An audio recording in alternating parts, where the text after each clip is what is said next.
আমি একটা সংবাদ শুনলাম, আমি সেটা শেয়ার দিয়ে দিলাম, আরও বেশ কিছু সুন্দর মজাদার লেখা জুড়ে দিলাম, দিয়ে কি করলাম, আমার মাথায় টুপি, আমাকে মানুষ আলেম মনে করে, যার বিরুদ্ধে লিখছি তাকেও মানুষ আলেম মনে করে। এই পরিবেশ তো আমাদের ছিল না। আমরাও ছোটবেলা যখন মাদ্রাসায় পড়েছি তখন আমাদের এতটুকু মেধা ছিল যে এই কথাটা কি বাইরে আলোচনার বিষয় নাকি অভ্যন্তরীণ বিষয়। মানে আগে আমাদের অভ্যন্তরীণ বিষয়গুলো জানার জন্য যেখানে লাখ লাখ কোটি কোটি টাকা খরচ করেছে বিভিন্ন ইন্টেলিজেন্সের লোক, এখন সেই কাজগুলো আমরা মাগনা করে দিচ্ছি। আমরা যাচ্ছি কোথায়? তারপরে হলো অনুমান নির্ভর কথা। আপনি যার বিরুদ্ধে লেখছেন তার ভিতরে এটা নাই, কারণ আমরা এটা শিকার হইতো মাঝে মাঝে। আদৌ আমার মেধাই পর্যন্ত যায় না, কিন্তু আপনি দেদারসে লিখে দেয়া দিছেন কেন ভাই? আমার সামনে কি রসুলের সে হাদিস নাই? ইয়াকুম ওয়াজ্জান ফা ইন্নাজ জান্না আকযাবুল হাদিস। কেন আমাকে লিখতে হবে? একটা বিষয় আসলে আমাকে লিখে ফেলতে হবে, সব বিষয় আমাকে কথা বলতে হবে? কারণ আমি না মুক্তাদা সমাজের। আমার শব্দচয়ন, আমার ভাষা কিরকম হওয়া উচিত? এই জন্য আপনাদের কাছে করজোড়ে নিবেদন থাকবে, দেখুন এই সমস্ত কার্যকলাপের কারণে যেখানে আমাদেরকে দিন দিন ঐক্যবদ্ধ হওয়ার কথা, সেখানে আমরা ছিন্ন বিচ্ছিন্ন হয়ে যাচ্ছি শুধুমাত্র এই কয়েকটি উসুল না মানার কারণে। আপনারা এই কয়েকটা উসুলের উপরে আমল করেন, দেখবেন ইনশাআল্লাহ আমাদের মাঝে আরও মজবুত বন্ধন তৈরি হবে। সবই তো আল্লাহ নবী আমাদেরকে শিখে গেছে। ইয়াকুম ওয়াজ্জান ফা ইন্নাজ জান্না আকযাবুল হাদিস। কেন আমরা জন করতে যাই? ইন্না বা'দাদ যান্নি ইসমুন, কোরআনের আয়াত। অথচ আমরা দেদারসে, আর গীবতের তো ওয়াজ নাই এখন। আগে ওয়াজ মাহফিলগুলোতে আমাদের মুরব্বীরা ওয়াজ করতেন, দেখা যাচ্ছে গীবতের একটা বিষয় থাকতোই। এখন আমরা যারা মানুষদেরকে গীবত থেকে বিরত করব, এখন উলামায়ে কেরামের মজলিস হয়ে গেছে সব থেকে আলাজ্জুল গিজা। এই আলাজ্জুল গিজার নাম হইল আমাদের গীবত। একসাথে বসলে কয়েকজন গীবত ছাড়া আর কোনো খুঁজায় খুঁজায় বের করে। সেখানে কি আমাদের এটা আদর্শ হওয়া উচিত? আমরা তো মানুষদেরকে গীবত থেকে দূরে সরাবো, তা আমরা নিজেই গীবত শেখায়াতে জড়িত হয়ে যাচ্ছি। এই জন্য আপনাদের কাছে আবেদন থাকবে, আহলুস সুন্নাহ ওয়াল জামাত, আহলুস সুন্নাহ উলামা পরিষদ, আহলুস সুন্নাহ নাম আমরা রেখেছি, এই নামের ওজনও আমাদেরকে বুঝতে হবে, এই নামের আবেদন আমাদেরকে শিখতে হবে। এই নামটা কতদের? এখানে আমাদের আকীদার মাসআলা এই নামের সাথে জড়িত। আমরা হকপন্থী নাকি বাতিলপন্থী, এখানে ফরক করে বলা হয় যে ফয়সাল, এই ফয়সালটা হলো এই নামের সাথে জড়িত। কাজেই আমাদেরকে আপনাদের সাথে, এখানেও নবীন আছেন অনেকে, হয়তো কেউ আমার সমবয়সী, আমার চেয়ে মুরব্বী পর্যায়ে কেউ আছেন। আমরা এখানে আসলে তো নসিহত করার জন্য দাঁড়ানি, মুজাকারার জন্যই দাঁড়াইছি, পরস্পর ভাব বিনিময়, মত বিনিময়। আপনাদের কাছে করজোর অনুরোধ থাকবে, আমরা এই অনলাইন জগৎটাকে আমরা কন্ট্রোল করে আনব। আপনি ফেসবুকে লেখার দরকার, আপনি একটা হাদিস লেখেন, একটা নসিহামূলক কথা লেখেন, একটা শিক্ষণীয় ঘটনা লেখেন। বলে আমি একা লিখে কি হবে, আর 10 জন লেখক, 10 জন। আমরা যখন কিয়ামতের আলামতগুলো পড়তাম হাদিসে, তো উস্তাদকে প্রশ্ন করতাম, হুজুর তাহলে আমরা যদি এগুলোর থেকে বিরত থাকি কিয়ামত কি আসবে না? তো হুজুর বলতেন কিয়ামত তো আসবে, তাহলে এগুলো শুনে লাভ কি? শুনে লাভ হলো আমি যেন কিয়ামতের সবব না হই, আমি যেন সবব না হই একটা বাতিল পন্থার, আমি যেন সবব না হই সমাজের ফিতনার, আমি যেন সবব না হই উলামায়ে কেরামের ইজ্জত নষ্ট হওয়ার, আমি যেন সবব না হই আমাদের আকীদার প্রতি মানুষ আঙ্গুল তুলে কথা বলবে, সেই আমাদের আকীদার বদনামের জন্য আমি সবব না হই। এই জন্য আমাদের জবান আমসিকা আলাইকা লিসানাক রাসূল হাদিস, এটার উপর আমল করি। এগুলো উসুলি হাদিস। ইয়াকুম ওয়াজ্জান ফা ইন্না জান্না আকযাবুল হাদিস, কাফা বিল মারই কাযিবান আন ইউহাদ্দিসা বিকুল্লি মা সামিআ।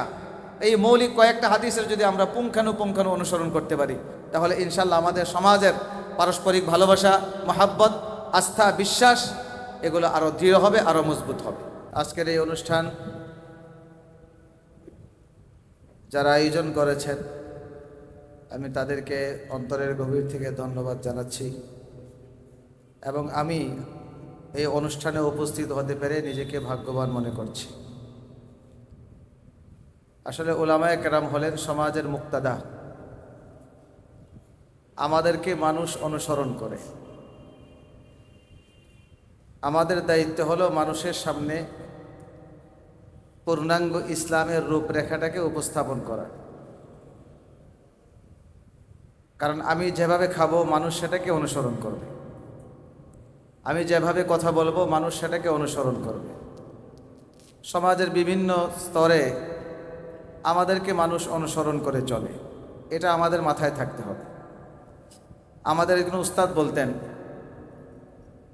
আবু তাহের মিসবাহ সাহেব দামাত বারাকাত, ওনার ভাই সাইদ মিসবাহ সাহেব দামাত বারাকাত, মানে ছাত্র জমানায় ছাত্র হিসাবে নসিহতের পর্যায়ে একটা কথা বলেছিলেন যে আমরা যে তোমাদেরকে ভুল ধরি তোমরা এত মনক্ষুণ্ণ হইবা না, কারণ এখন তো তোমাদের ভুল ধরার লোক আছে, যখন ফারেক হয়ে চলে যাবে তখন ভুল ধরার লোক থাকবে না, সমালোচনার লোক থাকবে।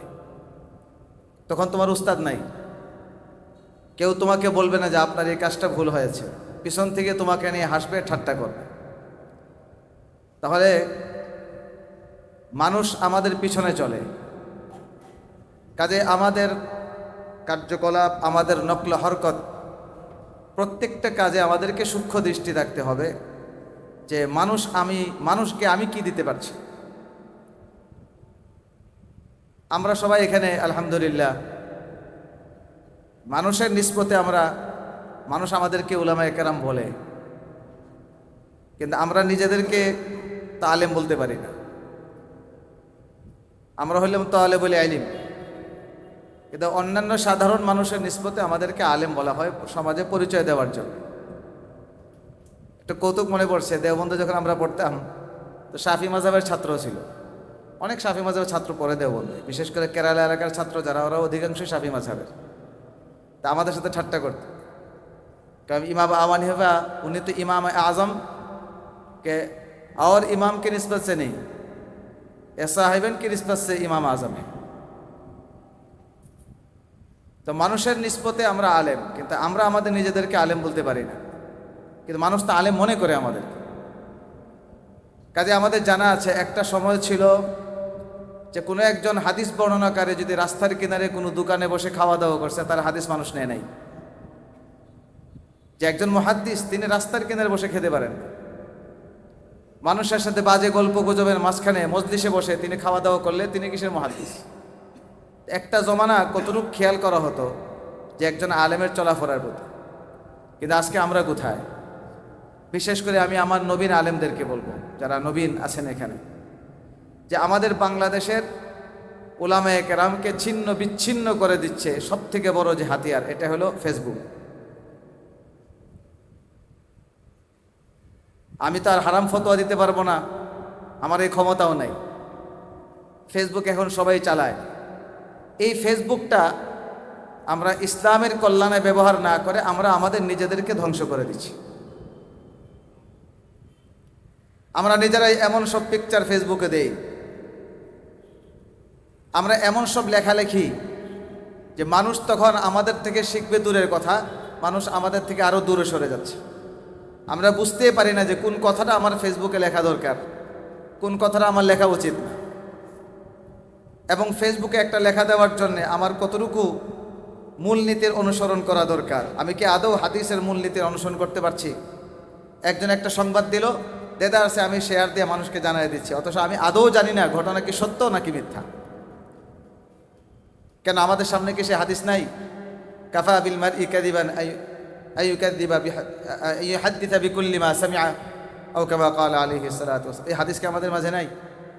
তাহলে আমি একটা সংবাদ শুনলাম, আমি সেটা শেয়ার দিয়ে দিলাম, আরও বেশ কিছু সুন্দর মজাদার লেখা জুড়ে দিলাম, দিয়ে কি করলাম, আমার মাথায় টুপি, আমাকে মানুষ আলেম মনে করে, যার বিরুদ্ধে লেখছি তাকেও মানুষ আলেম মনে করে। এই পরিবেশ তো আমাদের ছিল না।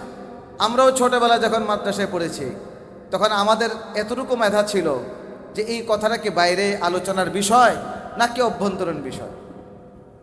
মানে আগে আমাদের অভ্যন্তরীণ বিষয়গুলো জানার জন্য যেখানে লাখ লাখ কোটি কোটি টাকা খরচ করেছে বিভিন্ন ইন্টেলিজেন্সের লোক, এখন সেই কাজগুলো আমরা মাগনা করে দিচ্ছি। আমরা যাচ্ছি কোথায়? তারপরে হলো অনুমান নির্ভর কথা। আপনি যার বিরুদ্ধে লেখছেন তার ভিতরে এটা নাই, কারণ আমরা এটা শিকার হইতো মাঝে মাঝে। আদৌ আমার মেধাই পর্যন্ত যাই না, কিন্তু আপনি দেদারসে লিখে দেয়া দিছেন। কেন ভাই? আমার সামনে কি রসুলের সে হাদিস নাই? ইয়াকুম ওয়াজ্জান ফা ইন্নাজ জান্না আকযাবুল হাদিস। কেন আমাকে লিখতে হবে? একটা বিষয় আসলে আমাকে লিখে ফেলতে হবে? সব বিষয় আমাকে কথা বলতে হবে? কারণ আমি না মুক্তাদা সমাজের। আমার শব্দচয়ন, আমার ভাষা কীরকম হওয়া উচিত? এই জন্য আপনাদের কাছে করজোড়ে নিবেদন থাকবে। দেখুন, এই সমস্ত কার্যকলাপের কারণে যেখানে আমাদেরকে দিন দিন ঐক্যবদ্ধ হওয়ার কথা, সেখানে আমরা ছিন্ন বিচ্ছিন্ন হয়ে যাচ্ছি শুধুমাত্র এই কয়েকটি উসুল না মানার কারণে। আপনারা এই কয়েকটা উসুলের উপরে আমল করেন, দেখবেন ইনশাআল্লাহ আমাদের মাঝে আরও মজবুত বন্ধন তৈরি হবে। সবই তো আল্লাহ নবী আমাদেরকে শিখিয়ে গেছে। ইয়াকুম ওয়াজ্জান ফা ইন্নাজ জান্না আকযাবুল হাদিস। কেন আমরা জন করতে যাই? ইন্না বা'দাদ যন্নি ইসমুন, কোরআনের আয়াত। অথচ আমরা দেদারসে। আর গীবতের তো ওয়াজ নাই এখন। আগে ওয়াজ মাহফিলগুলোতে আমাদের মুরব্বীরা ওয়াজ করতেন, দেখা যাচ্ছে গীবতের একটা বিষয় থাকতোই। এখন আমরা যারা মানুষদেরকে গীবত থেকে বিরত করব, এখন উলামায়ে কেরামের মজলিস হয়ে গেছে সব থেকে আলাজ্জুল গিজা। এই আলাজ্জুল গিজার নাম হইল আমাদের গীবত। একসাথে বসলে কয়েকজন গীবত ছাড়া আর কোনো খুঁচায় খুঁচায় বের করে। সেখানে কি আমাদের এটা আদর্শ হওয়া উচিত? আমরা তো মানুষদেরকে গীবত থেকে দূরে সরাবো, আমরা নিজেই গীবত শেখায়াতে জড়িত হয়ে যাচ্ছি। এই জন্য আপনাদের কাছে আবেদন থাকবে, আহলুস সুন্নাহ ওয়াল জামাত, আহলুস সুন্নাহ উলামা পরিষদ, আহলুস সুন্নাহ নাম আমরা রেখেছি। এই নামের ওজনও আমাদেরকে বুঝতে হবে, এই নামের আবেদন আমাদেরকে শিখতে হবে। এই নামটা কতদের? এখানে আমাদের আকীদার মাসআলা এই নামের সাথে জড়িত।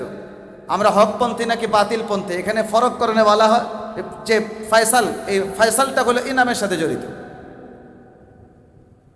কাজেই আমাদেরকে আপনাদের সাথে, এখানেও নবীন আছেন অনেকে, হয়তো কেউ আমার সমবয়সী, আমার চেয়ে মুরব্বী পর্যায়ে কেউ আছেন। আমরা এখানে আরশত নসিহত করার জন্য দাঁড়ানি, মুজাকারার জন্যই দাঁড়াইছি, পরস্পর ভাব বিনিময়, মত বিনিময়। আপনাদের কাছে করজোর অনুরোধ থাকবে, আমরা এই অনলাইন জগৎটাকে আমরা কন্ট্রোল করে আনব। আপনি ফেসবুকে লেখার দরকার, আপনি একটা হাদিস লেখেন, একটা নসিহামূলক কথা লেখেন, একটা শিক্ষণীয় ঘটনা লেখেন। বলে আমি একা লিখে কি হবে, আর 10 জন লেখক, 10 জন। আমরা যখন কিয়ামতের আলামতগুলো পড়তাম হাদিসে, তো উস্তাদকে প্রশ্ন করতাম, হুজুর তাহলে আমরা যদি এগুলোর থেকে বিরত থাকি কিয়ামত কি আসবে না? তো হুজুর বলতেন কিয়ামত তো আসবে, তাহলে এগুলো শুনে লাভ কি? শুনে লাভ হলো আমি যেন কিয়ামতের সবব না হই, আমি যেন সবব না হই একটা বাতিল পন্থার, আমি যেন সবব না হই সমাজের ফিতনার, আমি যেন সবব না হই উলামায়ে কেরামের ইজ্জত নষ্ট হওয়ার, আমি যেন সবব না হই আমাদের আকীদার প্রতি মানুষ আঙ্গুল তুলে কথা বলবে, সেই আমাদের আকীদার বদনামের জন্য আমি সবব না হই। এই জন্য আমাদের জবান আমসিকা আলাইকা লিসানাক রাসূল হাদিস, এটার উপর আমল করি। এগুলো উসুলি হাদিস। ইয়াকুম ওয়াজ্জান ফা ইন্না জান্না আকযাবুল হাদিস, কাফা বিল মারই কাযিবান আন ইউহাদ্দিসা বিকুল্লি মা সামিআ। এই মৌলিক কয়েকটা হাদিসের যদি আমরা পুঙ্খানুপুঙ্খানু অনুসরণ করতে পারি, তাহলে ইনশাআল্লাহ আমাদের সমাজের পারস্পরিক ভালোবাসা, মহাব্বত, আস্থা, বিশ্বাস এগুলো আরও দৃঢ় হবে, আরও মজবুত হবে। আজকের এই আহলুস সুন্নাত উলামা পরিষদের এই ঈদ পুনর্মিলন অনুষ্ঠানের আমি আবারও তাদেরকে ধন্যবাদ জানাচ্ছি এবং আপনাদের কাছে আবেদন থাকবে, শুধুমাত্র পুনর্মিলন অনুষ্ঠানে সীমাবদ্ধ না রেখে বিভিন্ন সময় বিভিন্ন বিষয়ে সেমিনার, বিভিন্ন আকীদা বিষয়ে, বিভিন্ন শিক্ষামূলক, প্রশিক্ষণমূলক মাঝে মাঝে আপনারা সেমিনার করুন। এখনও আমাদের হবিগঞ্জের মাঝে যে রত্নগুলো জিন্দা আছেন, জীবিত আছেন, তাদেরকে আমরা এখনও কাজে লাগাই। কারণ আমাদের বাংলাদেশের মানুষের একটা বড় স্বভাব হলো আমরা আমাদের বড়দেরকে হেফাজত করতে পারি না। কত বড় বড় মনীষী আমাদের বাংলাদেশে চলে গেছেন, কয়জনের জীবনে আমাদের মাঝে আছে। কাজেই আহলুস সুন্নাত উলামা পরিষদের কাছে আমার আরেকটা প্রস্তাব থাকবে, আপনারা ছোট পরিসরে শুরু করুন। অন্তত আপনাদের শায়েস্তাগঞ্জে যে মনীষীরা আমাদের ছিলেন তাদের জীবনী নিয়ে আপনি একটা পুস্তিকা লেখার উদ্যোগ গ্রহণ করুন। কারণ এখনও যারা আছেন, যেমন আব্বাজি রহমতুল্লাহ আলাইহির জীবনী লেখার জন্য আমি কয়েকদিন কাজ করেছি, দৌড়ঝাঁপ করেছি। বড় আফসোস যে যারা আব্বা সম্পর্কে জানতেন এরা দুনিয়ায় নাই, ছাত্রগুলোও মরে শেষ। সর্বশেষ নূর হোসেন কাসিমি রহমতুল্লাহ আলাইহির আমার বড় আক্ষেপ আর বড় বেদনার কথা এটা। আমি হুজুরের কাছে গেলাম, দীর্ঘ রাত 11টা সাড়ে 11টা পর্যন্ত কথা বললেন। পরে বললেন যে হুজুর সম্পর্কেতে, হুজুরে তো মাপার মানুষ নাই, তবে তোমাকে আমি আজকে সময় দিতে পারবো না, আমি একদিন পুরা 24 ঘন্টা মুস্তাকিল সময় দেবো, শুধু হুজুর নিয়ে আলোচনা করব, তোমাকে আমি খবর দিব, তুমি আসবা। আমি হবিগঞ্জে আসছি, পরের দিন দেখি হুজুর হাসপাতালে, এরপর চলে গেছে। তো যত দিন যাবে আমাদের মনুষ্যদের জানার লোক থাকবে না। এজন্য আপনারা আহলুস সুন্নাত উলামা পরিষদ এখন তো ওয়াজ মাহফিল টাহফিল এগুলো অনেকটাই গতানুগতিক হয়ে গেছে। এই জন্য আমাদের পরবর্তী প্রজন্ম কিছু খোরাক নিতে পারে এবং স্থায়ী কিছু কাজের উদ্যোগ নিন আপনারা। অন্তত শায়েস্তাগঞ্জে যারা বড় বড় মনীষী ছিলেন, যদি আরেকটু পরিসর বড় করেন, আমাদের হবিগঞ্জেরও বড় বড় ব্যক্তি যারা ছিলেন তাদের জীবনী সংকলন করে আপনার একটা পুস্তিকা বের করার উদ্যোগ গ্রহণ করার জন্য আমি আবেদন জানাচ্ছি। আজকের এই অনুষ্ঠান আল্লাহ কবুল করুন। সবাইকে ধন্যবাদ, মোবারকবাদ। আসসালামু আলাইকুম রহমতুল্লাহ।